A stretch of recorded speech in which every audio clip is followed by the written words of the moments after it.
ITV Information Powerhouse। नमस्कार।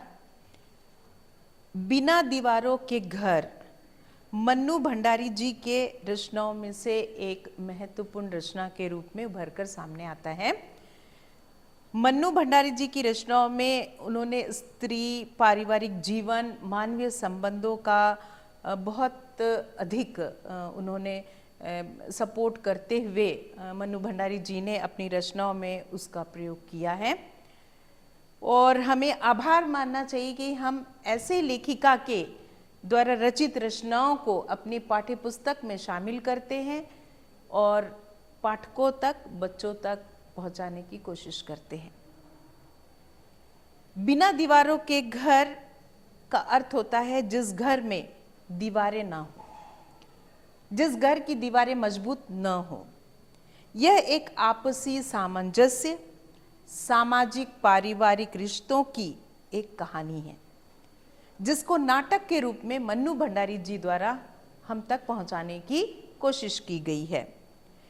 पति पत्नी एक सिक्के के दो पहलू होते हैं और जब इन दोनों के बीच तकरार शुरू होती है, उन दोनों के बीच विश्वास की कमी शुरू होती है, तब हम समझ सकते हैं कि वो घर अब टूटने वाला होता है। तो इन्हीं सब बातों को अर्थपूर्ण दृष्टि से मन्नू भंडारी ने अपनी रचनाओं में प्रस्तुत किया है। नमस्कार, मैं doctor Tara Nair, Loyola degree college, Bannerghatta road, Bengaluru की ओर से आप सभी के समक्ष आज एक समीक्षा लेकर उपस्थित हूं। बेंगलुरु यूनिवर्सिटी के पाठ्यक्रम 3rd सेमेस्टर के अंतर्गत बीए के पाठ्यक्रम में मन्नू भंडारी जी द्वारा रचित इस बिना दीवारों के घर नाटक की एक समीक्षा रखी गई है और इसी विषय में कुछ मैं यहाँ पे अपनी अभिव्यक्ति दूंगी और आप सभी के समक्ष थोड़ी बहुत इस विषय में चर्चा करूंगी। आज के परिवेश की जो सच्चाई है वो मन्नू भंडारी जी ने काफी समय पहले हम तक पहुंचाई थी। इस नाटक के सारे दृश्य सफाई के साथ उजागर होते हैं। हर एक दृश्य में अर्थपूर्ण है, परिवर्तन भी है। यह दाम्पत्य जीवन की जटिलता, मनोवैज्ञानिक विश्लेषण, संघर्ष, आत्मसम्मान की भावनाओं को संवेदनशीलता के साथ दर्शाता है। परिवार के मध्य एकता के भाव जो हैं उनका होना हमारे लिए बहुत जरूरी है, वरना क्या होता है, हमारा जो घर है वो बिखर कर और टूट कर रह जाता है। पति पत्नी के बीच अहंकार कभी उत्पन्न नहीं होने चाहिए। यदि आपस में उनमें समझ है, प्रेम है, सहनशीलता है, तो सचमुच एक बहुत ही प्यारा घर बसाया जा सकता है। कहा जाता है कि जो घर है वो ईंट, मिट्टी और दीवार की नहीं होती, उसमें रहने वाले लोगों से एक घर की सुंदरता है। उस घर में रहने वाले लोगों के मन में यदि प्रेम भावना है तो वो कुटुंब जो है बहुत ही सहनशीलता के साथ, बहुत ही आसानी से वो कुटुंब आगे बढ़ाया जा सकता है। मैं ये नहीं कहती कि एक घर है तो वहाँ लड़ाई झगड़े नहीं होते, बहुत सारे होते, लड़ाई झगड़े होते, नोकझोंक होती है, लेकिन इसका मतलब ये नहीं है उसका एंडिंग ये पार्ट हो जाए कि पति जो है वो अपने रास्ते इख्तियार कर रहा है, पत्नी पति को छोड़कर अपने रास्ते इख्तियार कर रही है। इसका ज़्यादा इफेक्ट कहाँ पर पड़ रहा है, उन बच्चों पर पड़ता है।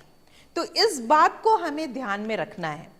और ये जो नाटक है आज के कलयुग रूपी जीवन में बहुत अधिक इफेक्ट डाल रही है।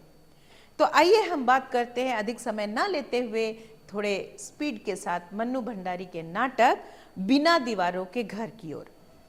नाटक में बहुत सारे संवाद जुड़े हैं, भाषा है, सटीक भाषा है। यह नाटक स्त्री स्वतंत्रता पर हावी है। एक स्त्री के व्यक्तित्व की जो दीवार है उसके बारे में यहाँ पे बताया गया है। पुरुष और स्त्री के विश्वसनीय संबंधों को यहाँ परिलक्षित किया गया है। बदलते परिवेश और समय के साथ ये बहुत जरूरी है कि स्त्री और पुरुष के संबंध में एक नया दृष्टिकोण उत्पन्न किया जाए। यह नाटक जिसमें प्रतीकात्मकता है, घर की दीवारें तो मौजूद है, लेकिन पुरुष और स्त्री के कमजोर वातावरण की वजह से, कमजोर सोच की वजह से वो टिक नहीं पा रही। आज हर स्त्री पुरुष जो है कंधे से कंधा मिलाकर जीवन की होड़ में आगे बढ़ना चाहता है। कौन नहीं चाहता इस युद्ध में आगे विजय प्राप्त करना। परंतु ये जो नाटक है वो एक अलगाववाद को उत्पन्न कर रहा है, एक पारिवारिक समस्याओं को यहाँ पे जन्म देता है। संचार की कमी है, यहाँ पे वियोग है, और परिदृश्य को एक संवेदनशील दृष्टिकोण से अपनाया गया है। तो हम इसको कहानी के रूप में थोड़ी बहुत शुरुआत करेंगे, और मैं इसको आप तक एक कहानी के रूप में पहुंचाने की कोशिश करूंगी, ताकि आपको परीक्षा उपयोगी बना सकूं और आप इसको एग्जाम में, अपने एग्जाम में प्रिपेयर कर सकें। क्योंकि हम देख रहे हैं कि बेंगलुरु यूनिवर्सिटी के द्वारा जो सेमेस्टर एग्जाम है अभी आपके शुरू होने वाले हैं, 3rd सेमेस्टर के एग्जाम, और विद इन 1 मंथ आपके एग्जाम शुरू होते हैं। तो मैंने कोशिश की आप तक अपनी बातों को रख सकूं और आप उसको परीक्षा के लिए पूर्ण रूप से आप अपने लेखनी के द्वारा परीक्षा में सफलता प्राप्त कर सकें। अजीत और जयंत जो है यहाँ पे पुराने मित्र हैं। 2 पात्र अजीत और जयंत दोनों बहुत घनिष्ठ मित्र हैं, और मित्रता कैसे शुरू होती है उसके विषय में मैं थोड़ी बहुत चर्चा करूंगी। कि दोनों जब कॉलेज में पढ़ते थे तो एक हॉस्टल में रहते थे, और वहां से इनकी जो मित्रता है वो शुरू होती है। जयंत बीमार हो जाता है और अजीत उस समय उसकी बहुत अधिक देखभाल करता है। समय बीतता जाता है, दोनों की शादी हो जाती है। पहले शादी होती है अजीत की, उसके 1 साल के बाद जयंत ने शादी कर ली होती है। तो जब अजीत की शादी होती है और उनका जीवन सुखमय जाता है, और इस तरह जब 2 परिवार, हम कह सकते हैं दोनों परिवार मिलते हैं, उनमें जो मित्रता है वो और भी अंतरंग बन जाती है, और यहाँ पे दोनों फैमिली फ्रेंड्स की तरह अपना जीवन बिताते रहते हैं। अचानक कुछ ऐसे सरकमस्टेंसेस उत्पन्न होते हैं कि कुछ 4 सालों में ही जयंत जो है वो अपनी पत्नी से अलग हो जाता है। इस नाटक में इस विषय में पूरी तरह फोकस नहीं किया गया कि कारण क्या है, लेकिन जब हम नाटक को पूरी तरह पढ़ते हैं तो हमको समझ में आता है कि दोनों के बीच में जरूर कोई मिसअंडरस्टैंडिंग रही होगी। जबकि यहाँ पे हमने देखा जो पुरुष वर्ग है वो स्त्री वर्ग को आगे बढ़ाने की भरपूर कोशिश कर रहा है। यहाँ हमने स्त्री वर्ग के केस में भी देखा कि जहाँ पे जो अजीत की पत्नी शोभा है, जब वो शादी करके उसकी पत्नी को अपने गांव अपने शहर को लेके आया था बरेली से, उस समय मात्र वो 10th पास थी, लेकिन अजीत ने उसको भरपूर सहयोग दिया और वो इस तरह आगे जीवन में बढ़ती गई और उसने MA तक की पढ़ाई की। और हमने ये भी देखा कि वो संगीत में बहुत पारंगत थी। शोभा बहुत सुंदर संगीत गायिका थी और इस वजह से उसकी डिमांड बहुत अधिक थी। इवन हमने ये भी देखा कि जो मीना है, जो जयंत की पत्नी है, उसने उसे अपने कार्यक्रम में बतौर गायिका के रूप में भी बुलाया था। वो ऑल इंडिया रेडियो में गाना वगैरह गाती थी, उसके रिकॉर्डिंग वगैरह होते थे, तो आप समझ सकते हो कि वो उसमें टैलेंट की कोई कमी नहीं थी। तो एक परिवार, हम अभी यहाँ पे देखें एक परिवार की कहानी जहाँ पे अजीत है और उसकी पत्नी और उसकी एक छोटी सी बच्ची है 6 साल की अप्पी, और उनके साथ अजीत की जो जीजी है, एक विधवा जीजी है जो अजीत के साथ रहती है, वो भी इनके साथ में शामिल है इस नाटक में। समय बढ़ रहा है आगे अपने तेजी से, तो यहाँ पे हम देखते हैं कि माता पिता के करने की वजह से बच्चा भुगतने लगता है। और यहाँ पर वही हुआ कि अजीत और शोभा जो है अपनी बच्ची पर ध्यान नहीं दे रहे, और जिस वजह से बच्ची थोड़ी बिगड़ने लगी थी। तो ये हमको आज के समय में एक बहुत बड़ी सबक है कि जहाँ पे माता पिता नौकरी पेशा होते हैं, अपने बच्चों पर सही रूप से ध्यान नहीं दे पाते, जिस कारण जो बच्चे हैं वो बिगड़ने लगते हैं, माहौल बिगड़ने लगता है। क्योंकि जीजी घर को संभाल रही है, इसलिए वो बहुत कोशिश करती है कि बच्ची को संभाले, लेकिन माता पिता का प्यार होना उस बच्ची के लिए बहुत अधिक जरूरी है, जो यहाँ पे नदारत है। अब यहाँ पे हम ये भी देख रहे हैं, जैसे जैसे नाटक आगे बढ़ रहा है वहाँ पे हम देखते हैं कि जो अजीत की पत्नी जो है शोभा, वो छोटी छोटी बातों में उलझने लगती है, अजीत भी उलझने लगता है। और इन लोगों के घर में जयंत का बहुत अधिक आना जाना है, क्योंकि जयंत अभी अलग रह रहा है अपनी पत्नी मीना से, मीना भी अलग रह रही है जयंत से, और वो कुछ समाज सेविका का काम करती है, कुछ गरीब बच्चों को पढ़ाती है, गरीब महिलाओं को वो प्रोटेक्ट करती है, पढ़ाती है, कार्यक्रम आयोजित करती है, अच्छी बात है। लेकिन उसके पारिवारिक जो जीवन है वो बिल्कुल अलगाववाद की तरफ बढ़ चुकी है दोनों की। अब क्या होता है यहाँ पे, जयंत बहुत अधिक इनसे लगाव रखता है और स्पेशली वो शोभा से बहुत अधिक लगाव रखता है, उनके साथ बातचीत करता है। शोभा भी उसको बहुत अधिक मानती है, अपने देवर की तरह मानती है। लेकिन अजीत को ये सब पछता नहीं है। उसको ये लगता है कि जब मैं घर पे नहीं रहता हूँ तो ये क्यों आता है मेरे घर में। आसपास के लोग शिकायतें कर रहे हैं कि वो घर पे आता है, आपकी पत्नी के साथ मिलता है, वाह वाह आपके तो न्यारे व्यारे हैं। और अभी देखो वो महिला विद्यालय की प्रिंसिपल के लिए वो अप्लाई कर रही है। तो अजीत को यहाँ पे बहुत गुस्सा आने लगता है। जाहिर सी बात है कि समाज अगर एक स्त्री को टॉर्चर करने लगे और समाज अगर गलत नज़र से एक स्त्री को देखने लगे तो इसका इफेक्ट परिवार में तो डेफिनेटली पहुंचेगा ही पहुंचेगा। तो यहाँ पर क्या होता है, अजीत उसे रोक टोक करने की कोशिश करता है और कहता है कि तुम अपनी बच्ची को संभालो, बाद में तुम इधर उधर घुमा फिरा करो। जो औरत अपनी बच्ची को संभाल नहीं सकती वो बाहर क्या संभालेगी? तो तुमको क्या जरूरत है महिला विद्यालय की प्रिंसिपल के पोस्ट के लिए अप्लाई करने की? क्या ये तुमको नहीं हो रहा था? तुम अभी गायिका के रूप में पार्ट टाइम जॉब कर रही हो किसी स्कूल में, काफी है ना, उस समय अपने बच्चों को भी देख सकती हो ना। लेकिन शोभा के मन में एक ख्याल उत्पन्न होता है, मैं पढ़ी लिखी हूँ और मैं पढ़ी लिखी हूँ कि क्यों दबू। तो वो उसको समझाने की कोशिश करती है, देखो अजीत, मैं पतिव्रता नारी हूं, जयंत के साथ मेरा रिलेशन देवर भाभी का है, तुम गलत मत समझो, तुम क्यों इस तरह से मेरे ऊपर भड़कते रहते हो, मुझे ये सब अच्छा नहीं लगता। तो ऐसे समय में हम यहाँ पे देख रहे हैं जैसे जैसे नाटक का प्रथम दृश्य और द्वितीय दृश्य आगे बढ़ रहा है, दोनों के बीच काफी तकरार हो रही है, दोनों के बीच आपस में लड़ाई झगड़े बढ़ने लगते हैं। जीजी संभाल रही है, मत लड़ो मत लड़ो, देखो अगर तुम लोग लड़ोगे तो तुम्हारा परिवार बिखर जाएगा, बाद में कौन संभालेगा परिवार को। उसी बीच हमने ये भी देखा कि जो मीना है, जयंत की जो भूतपूर्व पत्नी जो है मीना, वो आती है और क्या बोलते हैं, शोभा से कहती कि चलो तुम्हें मैं अपने प्रोग्राम में गायिका के रूप में बुलाती हूँ। तो शोभा तुरंत कहती है, देखो भाई मुझे माफ़ करो, मैं नहीं आना चाहती क्योंकि मैं बहुत बिजी हूँ, मुझे मेरे बच्चे को भी देखना होता है और अजीत भी नौकरी पर जा रहा होता है, तो मैं क्या क्या काम करूँ।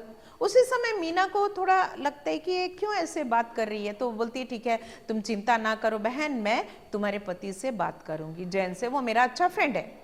और हमने ये भी देखा जब मीना जो है वो अजीत को फोन लगाती है कि तुम भेजो ना अपनी पत्नी को मेरे प्रोग्राम में, तो राजी खुशी से बोलता है मैंने कहा मना किया, वो तो फ्री है, आजाद है, कहीं भी घूम फिर सकती है, अरे तुम उसको बुलाओ, वो क्यों नहीं आएगी, जरूर आएगी। तो यहाँ पे हम देख रहे हैं एक तरफ पति जो है अपनी पत्नी को दबाने की कोशिश कर रहा है और दूसरी तरफ ये भी कहा जा रहा है कि मैं उसको दबा नहीं रहा हूं और मैं तुमको फ्रीडम दे रहा हूं। तो ये एक लेखिका ने यहाँ पे एक कटाक्ष किया है कि घर में पुरुष एक तरह से बिहेव करता है और वही बिहेवियर दूसरों के सामने ऐसा प्रकट करता है कि नहीं मैंने तो उसे कुछ भी ऐसा परतंत्र नहीं बनाया, वो तो स्वतंत्र है। तो यहाँ पे एक कॉम्प्लिकेशन है, सिचुएशन है।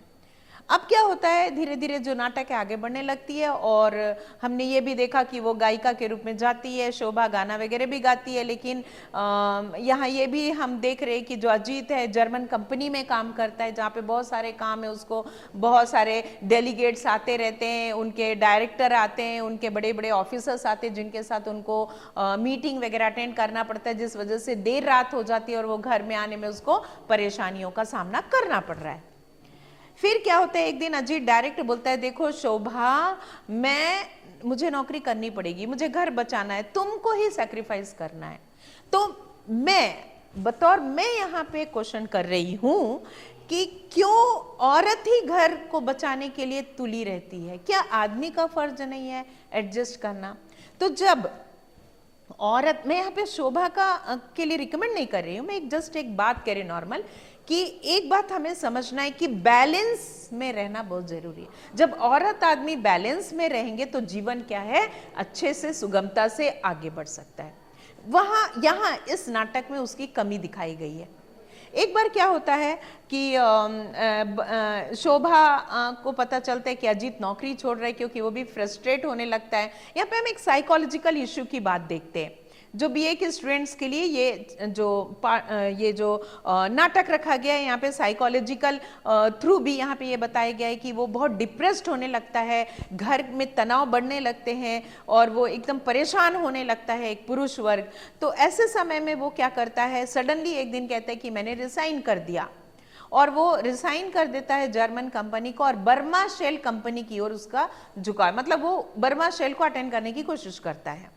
तो ऐसे समय में जयंत शोभा को कहता है, देखो शोभा तुम चिंता ना करो, वो बेरोजगार नहीं रहेगा, बर्मा शेल में उसको नौकरी चाहिए ना, मेरे बहुत सारे जान पहचान के लोग हैं, मैं उसको नौकरी दिलवाऊंगा। तो शोभा कहती है कितने अच्छे हो तुम। जयंत को बहुत गुस्सा आता है, बोलता वो कौन होता है मुझे नौकरी दिलवाने वाला, जैसा वो है वैसा मैं भी हूं, वो कोई बहुत प्रधानमंत्री नहीं है, बहुत बड़ा इंसान नहीं है कि वो कुछ भी करेगा और सब लोग उसका सुनेंगे। तो मैं मेरी काबिलियत जानता हूं, और उसको कहो कि एक तरफ वो चुप करके बैठे, मुझे ये सब पसंद नहीं है शोभा कि कोई मेरी सिफारिश करे, मैं खुद के बल पर मैं आगे बढ़ूंगा।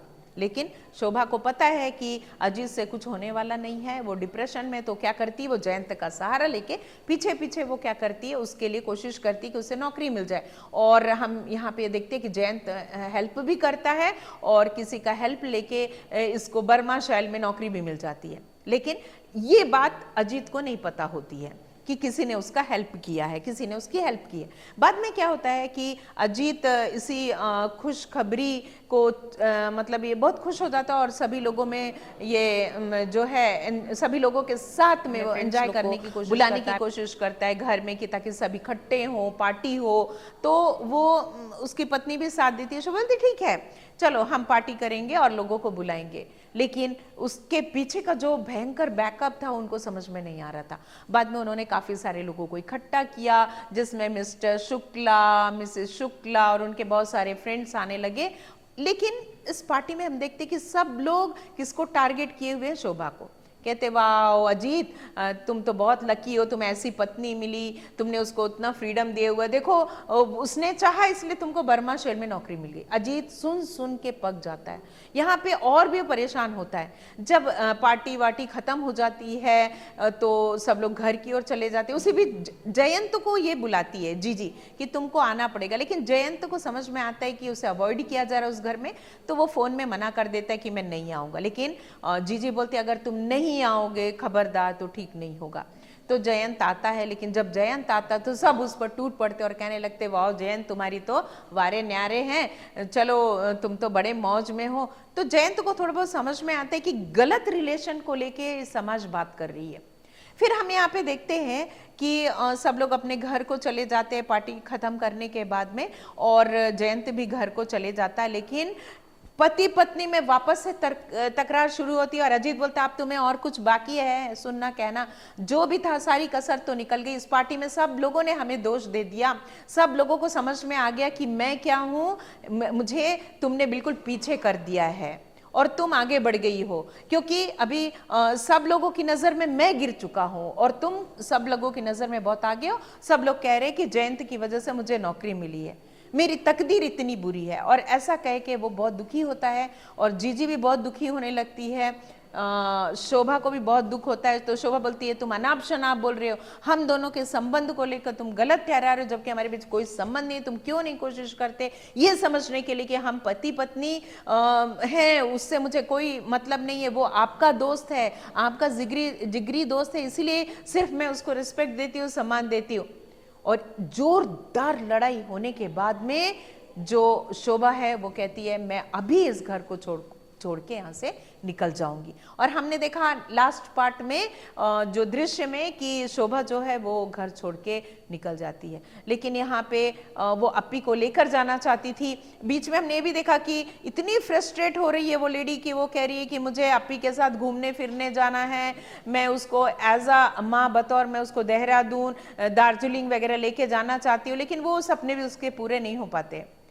फिर अजीत अप्पी को नहीं देता और अप्पी को छोड़कर उसे चले जाना पड़ता है। कुछ दिनों बाद जीजी कहती है कि देखो अजीत, हमने ये सुना है कि जो शोभा है वो नौकरी से रिसिग्नेशन दे दी, क्योंकि तुम उसको बहुत टॉर्चरिंग करते थे, वो दूसरे घर में जाकर रह रही है, लेकिन वो अब नौकरी को नहीं जा रही है। सुनकर अजीत को धक्का लगता है, क्यों वो नौकरी से छोड़ दी, वो तो अपने मनमानी कर रही है, क्यों वो नौकरी छोड़ दी।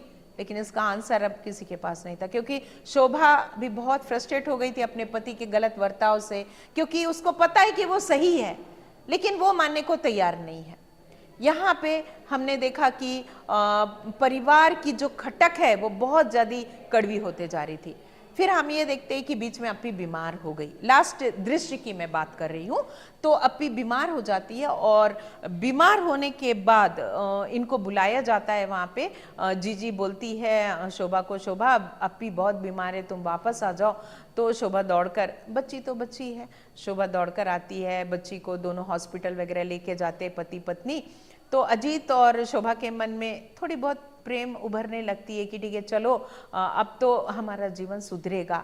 लेकिन वापस से फिर उनके बीच में इतनी भयंकर तकरार हो जाती है, दोनों कॉम्प्रोमाइज करने को तैयार नहीं होते हैं। और तब शोभा बोलती है कि इस जैसे इंसान के साथ तो मैं अब इस घर में बिल्कुल नहीं रह सकती, क्योंकि जो इंसान मुझे समझ नहीं रहा, जो मुझसे लड़ाई झगड़ा करता है, जो मुझे परेशान करता है, जो मेरी बातों को तुल नहीं दे रहा, जो मेरी बातों के लिए मुझे अविश्वास ठहरा रहा है, ऐसे अविश्वासी पति के साथ मैं रिलेशन खत्म करती। क्योंकि एक औरत की एक हद होती है, जहां तक औरत को जाना है वो वहां तक जा सकती है। लेकिन अगर तुम औरत को परीक्षा पर परीक्षा लेते रहोगे तो औरत कब तक बर्दाश्त करेगी। जहां सॉल्यूशन ही नहीं है, यहाँ पे काफी सारे लोग आके सॉल्यूशन निकालने की कोशिश कर रहे हैं लेकिन सॉल्यूशन ही नहीं निकल रहा।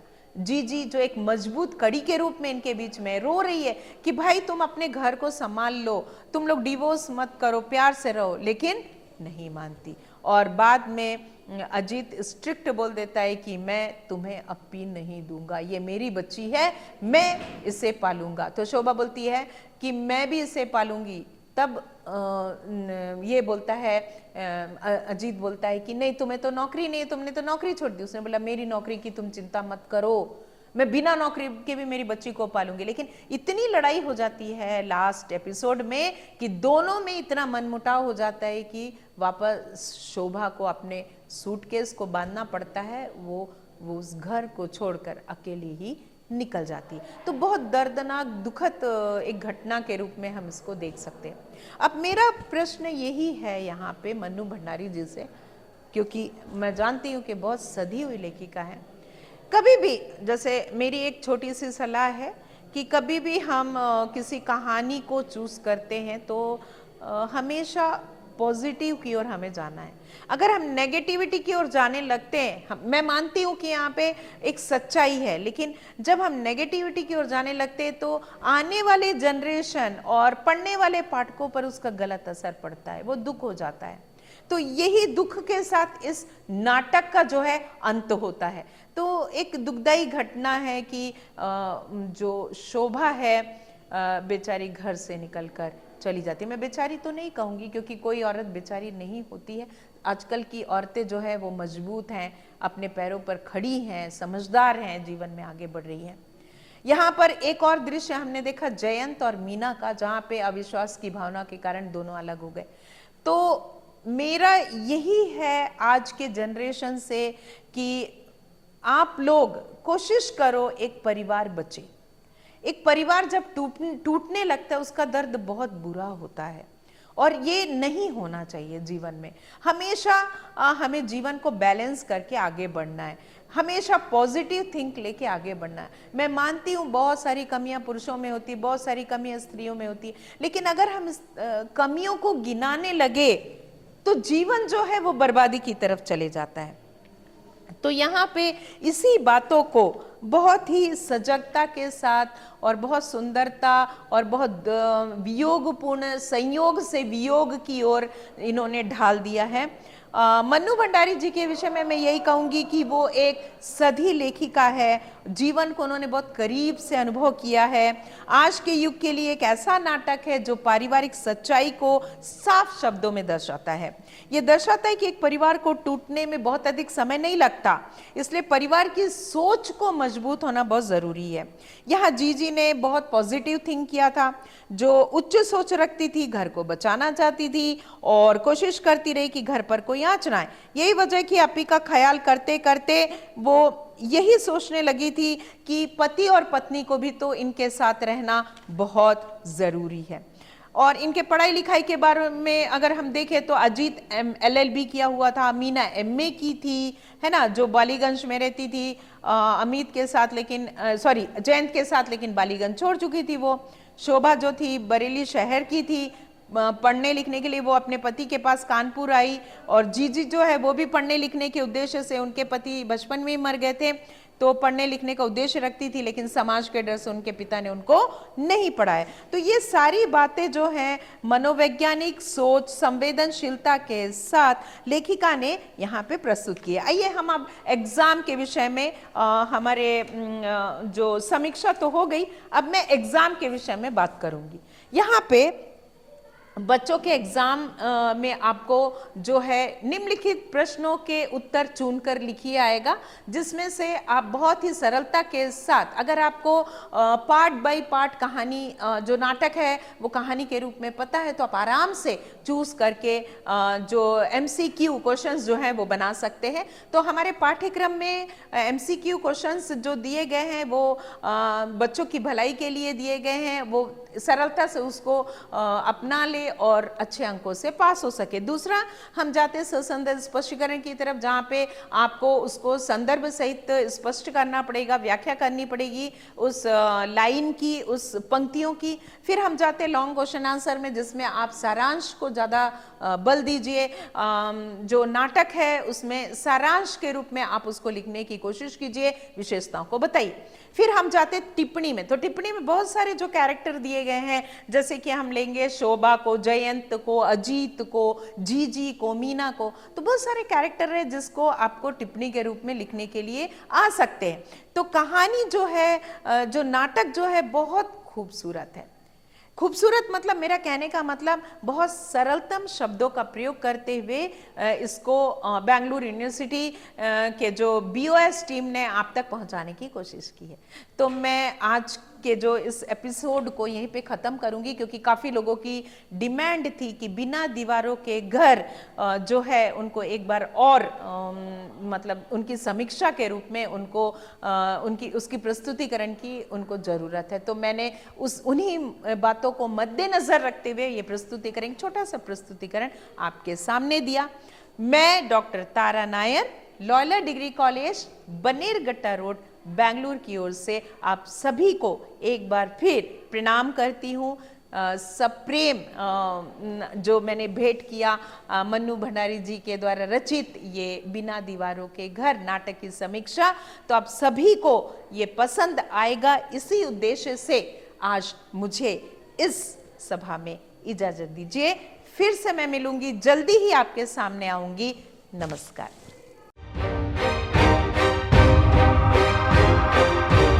Lowy TV, Information Powerhouse.